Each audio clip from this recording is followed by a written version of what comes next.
May kwento ko sa'yo. Oh, ano yan? Merong pakontes yung mahal na hari. Sino makatawid papunta sa prinsesa? Kasi may mga buhaya. Kung sino makatawid papunta sa prinsesa, siya mapapangasawa ng prinsesa. Tatlo naglaban, Hapon, Amerikano, tsaka Pilipino. Sabi ng Amerikano, I can do that. I can swim and pass through the crocodiles. Wow, boom! Pagtalo niya, wala na!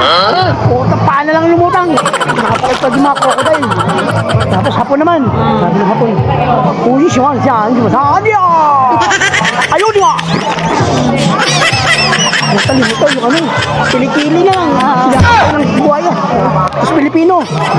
Si Juan, Pilipino, Cuba. Pagtalo niya, kaya ko yan. Ako ang pamasawa mo, mahal na prinsesa. Pagtalo niya. Puta, nagulat yung mahal na hari. Nagpulasan yung mga kuwano. Nagpulasan yung mga crocodile. Puta, sabi. Yung pala sabi ng mga crocodile, alam mo kung ano? Sabi, atras, may butete. Atras,